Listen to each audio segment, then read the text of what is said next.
कि आप इतने दिनों से इंग्लिश सीख रहे हो फिर भी आप फ्लुएंट क्यों नहीं हो पा रहे हैं। आप किसी एक पर्टिकुलर चीज़ों पे ध्यान दिए जा रहे हो, चाहे वो वोकैबुलरी है, चाहे वो आपके ग्रामर का स्ट्रक्चर होगा, चाहे वो हर दिन किसी टॉपिक पे बात करना हो, बावजूद इसके आप फ्लुएंसी के साथ बात नहीं कर पाते। आपके अंदर कॉन्फिडेंस एक लेवल तक डेवलप तो हो चुका है, फिर भी आप एक इंप्रेसिव प्रेजेंटेशन नहीं दे पाते। यहाँ पे दो चीज़ें बैरियर होती है, पहला the way of speaking, second your pronunciation. क्या इस पे ध्यान दे रहे हैं आप? मैं आपको एक बात बताता हूं, more than 95% of the English speakers fail to become fluent and impressive speakers, and the reason is they don't want to learn something different. उनको ये लगता है कि ग्रामर ही सब कुछ होता है। उनको ये लगता है कि अगर किसी तरीके से सेंटेंसेस को फ्रेम कर लेते हैं तो मुझे अच्छी इंग्लिश आने लगी है। उनको ये समझ में आने लगता है कि यार किसी तरीके से अगर नॉर्मल कॉन्वर्सेशन में हम बात करना सीख जाते हैं, इसका मतलब हम ये मान लेते हैं खुद को कि हम एक अच्छी इंग्लिश बोल पाएंगे। और कहीं ना कहीं कुछ लोगों को लगता भी है, और कहीं ना कहीं इनफैक्ट लोगों को लगने भी लगता है कि हाँ हम लोग बोलना शुरू कर दिए। फिर वो लोग कंसिस्टेंसी को ब्रेक करना शुरू करते हैं, रेगुलरिटी को मेंटेन नहीं कर पाते हैं, और उसके बाद क्या होता है, क्लासेस को छोड़ने के बाद उनको फिर लगता है यार कि अब ना फिर मेरे अंदर कॉन्फिडेंस की कमी हो रही, क्योंकि मेरी रेगुलरिटी छूट गई है, मेरी कंसिस्टेंसी छूट गई है। अब क्या है कि दोबारा मुझे पहले की तरह डर लगने लगा है कि मैं एक अच्छे तरीके से खुद को एक्सप्रेस कैसे कर पाऊंगा।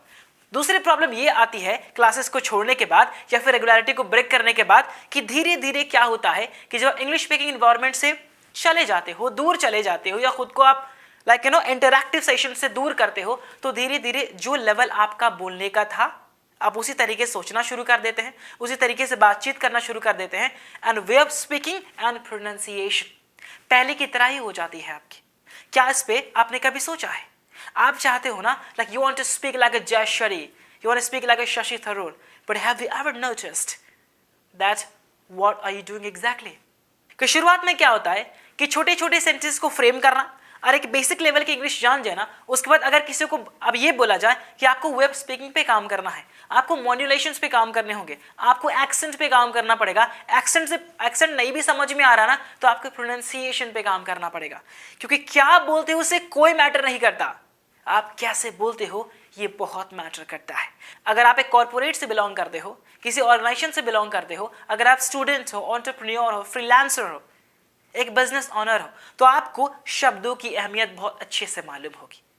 जब आप किसी क्लाइंट के साथ रीच आउट करते हैं, किसी इंसान से पहली बार मुलाकात करते हैं, तो हर एक इंसान सोचता है, चाहता है, और ऑफ कोर्स एक अच्छे तरीके से, अच्छे अंदाज में खुद को एक्सप्रेस करने की कोशिश करता है। वहीं दूसरी तरफ जब आपको कॉल्स पे बात करने होते हैं, फर्स्ट टाइम ये सेम चीजें होती है, पर क्या होगा ऐसा अगर आपकी प्रोनाउंसिएशन, आपका मॉड्यूलेशन और आपका वे ऑफ स्पीकिंग पहले से ही खराब हो? काम करना पड़ेगा। हे गाइस, आप सबों के इसी तरीके से क्वेरीज को देखने और समझने के बाद मुझे लगा कि प्रोनाउंसिएशन की सीरीज को अपलोड करना बहुत ही ज्यादा जरूरी हो चुका है। आज के सेशन में हम लोग प्रोनाउंसिएशंस के बहुत सारे ऐसे वर्ड्स को सीखने वाले हैं जिनको अक्सर हम लोग जाने अनजाने में गलत तरीके से प्रोनाउंस करते हैं। एंड बिलीव मी, ये साउंड्स, ये words game changing set of sounds होने वाले हैं, क्योंकि अगर आप स्टूडेंट हैं, वर्किंग प्रोफेशनल हैं, फ्रीलांसर हैं, टीचर हैं, ट्रेनर हैं, कोच हैं, किसी भी इंडस्ट्री से क्यों ना बिलोंग करते हो, आपको ये वर्ड अक्सर आपने देखा, पढ़ा और सुना होगा, पर बिलीव में आपने गलत ही प्रोनाउंस किया होगा। मैं क्यों इतना कॉन्फिडेंस से बोल पा रहा हूं, आपको अच्छे तरीके से अभी समझ में आ जाएगा। मैं आपको बता दूं, इस एपिसोड में हम लोग प्रोनाउंसिएशंस को डील करने वाले हैं, और उसके बाद आने वाले एक्सप्रेशंस में, उसके बाद आने वाले वीडियोस में हम लोग वेब स्पीकिंग पे मैं टॉपिक को क्रिएट करने वाला हूं। अभी जो प्रोनाउंसिएशंस का वीडियो है वो टोटल 10 टॉपिक्स होने वाले हैं, ओके। और इस सीरीज में मैं आपको लगभग 10 वीडियोस देने वाला हूं, और इन 10 वीडियोस में बिलीव मी एक फिनोमिनल चेंज आप अपने अंदर देख पाएंगे। सो शब्दों को बिना जाया करते हुए चलिए शुरू करते हैं। सो प्रोनाउंसिएशन की इस क्लास का आज के पहला एपिसोड का हमारा पहला वर्ड है, और मैं वर्ड आपको नहीं बताऊंगा, मैं आपको स्पेलिंग बताऊंगा। और ये वर्ड ऑफ कोर्स हर किसी ने सुना है, ऑफ कोर्स इस कोरोना वायरस के टाइम पे, राइट, ये कोविड-19 के टाइम पे हर किसी ने सुना है। मैं ये देखना चाह रहा हूं कि आप किस तरीके से इसको प्रोनाउंस करते हैं। Spelling is PANDEMIC। How do you pronounce this? Do you say pandemic और pandemic? How do you say? It's pandemic. Don't say pandemic, it's pandemic, okay? Stress will be on the second syllable, pandemic, like magnetic, dramatic. Similarly, we have pandemic, right? अगले word का इस्तेमाल हम लोग किसी शैली को या फिर किसी एक पर्टिकुलर डायलेक्ट्स को बताने के लिए करते हैं, और इस वर्ड की जो स्पेलिंग है it's GENRE. How do you say genre और genre? It's genre. It's genre. इसका मतलब होता है शैली. So how do you pronounce it guys? Come on practice. क्या बोलेंगे हम लोग इसको? Genre. Okay, it's genre. Beautiful pronunciation.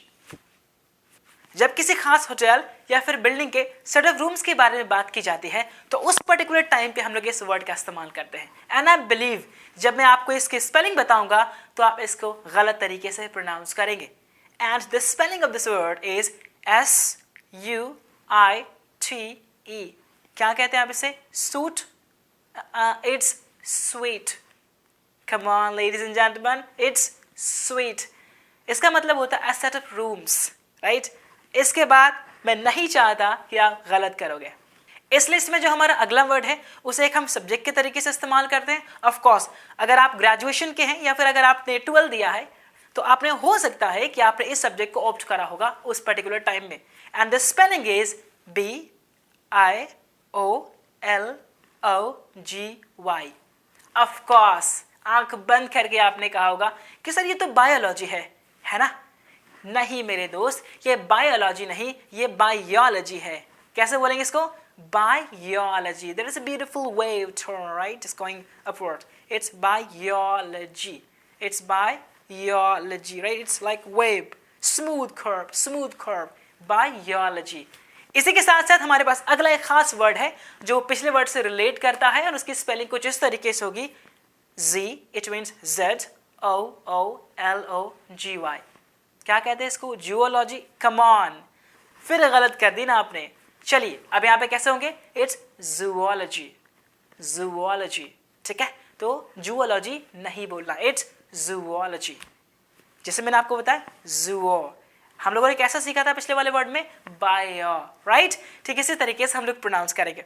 अगले वर्ड का इस्तेमाल हम लोग बर्तनों के लिए करते हैं या कभी कभी हम लोग क्रिकेट में जरूर करते हैं, और इसकी स्पेलिंग है BOWL. क्या कहते हैं इसे? बाउल, कटोरा. ये बाउल नहीं, it's simply bowl. Bowl. So never ever pronounce this word as a bowl. हमारे लिए इसका अगला वर्ड बहुत ही ज्यादा मजेदार है और इसको हम लोग गलत आज कल परसों पिछले साल से नहीं बल्कि बचपन से करते आए हैं, क्योंकि मुझे लगता है कि क्लास 5 से ना पेरेंट्स क्या बोलते हैं, क्लासेस लगवाना शुरू कर देते हैं बच्चों को कोचिंग्स वगैरह में या फिर इंस्टीट्यूशंस वगैरह में. ठीक है, तो हम लोग क्या बोलते हैं? मेरा बच्चा कहाँ पे जा रहा है? क्या बोलेंगे अभी आपको समझ में आएगा. ठीक है, इसके स्पेलिंग है TUITION. क्या बोलते हैं? आपका बच्चा कहाँ जा रहा है? ट्यूशन या फिर ट्यूशन कहाँ पे जा रहा है? See, it has two different pronunciation.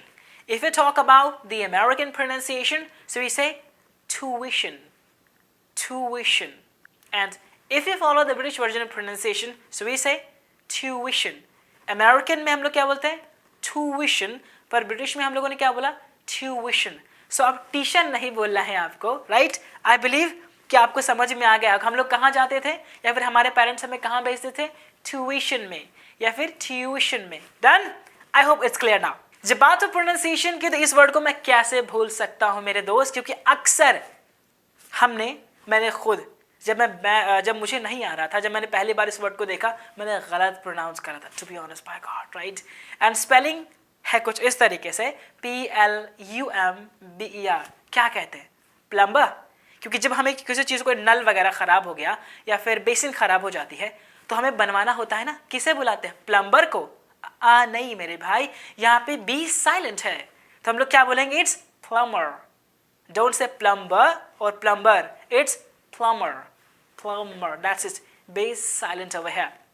इसके बाद जब आपको बुलाना होगा ना रिपेयरिंग के लिए तो आप क्या बोलेंगे? प्लम्बर को. नहीं, क्या बोलना है? I need a plumber in order to get my tap repaired, right? ये वर्ड एक खास तरीके से इमारतों से जुड़ा हुआ है. जब हम पुराने ज़माने की इमारतों को देखने के लिए जाते हैं, विजिट करने के लिए जाते हैं, मकबरों को देखने के लिए जाते हैं, तो उस पर्टिकुलर टाइम पे इस वर्ड का हम लोग इस्तेमाल करते हैं. और उसकी जो स्पेलिंग है TOMB. क्या कहते हैं? Tomb. It's tomb. So tomb या फिर टूम्ब, राइट? ये नहीं बोलना, it's simply tomb. That's it. I hope इस बार अगर आप विजिट करने के लिए जाएं कभी तो गलत ना बोले। इस वर्ड के आखिरी वर्ड से हर कोई इत्तेफाक रखता होगा, स्पेशली तब जब हम लोग सेल्फोमेनिया के जमाने में जी रहे हैं। हर एक इंसान हर एक मोमेंट को कैप्चर करना चाहता है, चाहे इमेजेस के फॉर्मेट पे या कहूं तो वीडियोस के फॉर्मेट पे। उस पर्टिकुलर सिचुएशन में इस वर्ड की जरूरत आन पड़ती है, या यूं कहूं तो हम सबों ने कई बार लगातार हर बार हर अलग अलग इंसान से अलग अलग तरीके से अलग अलग मोमेंट में अलग अलग कंडीशन पे सुना जरूर होगा। वेट, गेस करने से पहले मैं स्पेलिंग बता दूं ताकि फिर आप प्रोनाउंसिएशन गेस कर पाओ। स्पेलिंग है PHOTOGRAPH। क्या बोलते हैं इसे? फोटोग्राफ। It's photograph. इट्स, ये ग्राफ नहीं है, इट्स ग्राफ। ग्राफ नहीं है, it's graph. It's photograph. Video को एंड करने से पहले मैं एक चीज जरूर कहना चाहूंगा कि आज हम लोगों ने लगभग 10 वर्ड्स को डील करा, राइट? और मैं ये चाहता हूं कि आप मुझे कमेंट करके ये बताएं कि इससे पहले कितने वर्ड्स की सही प्रोनाउंसिएशन आपको आती थी और कितने नए वर्ड्स का आपने सही तरीके से प्रोनाउंसिएशन आज के इस एपिसोड में सीखा है। आज हमारा पहला एपिसोड था, मिलते हैं हम लोग बाकी के एपिसोड्स में। Make sure start using the right pronunciation and start expressing yourself. I hope it's clear now. And by the way, मैं तो एक बात बताना भूल ही गया. Do not forget to subscribe to our channel. And of course, press the bell icon too. क्योंकि इसके बाद जब मैं आपको वीडियो अपलोड करूँगा, of course आपको नोटिफिकेशन सबसे पहले मिलेगा. Till the time, bye bye, ta-da, take care.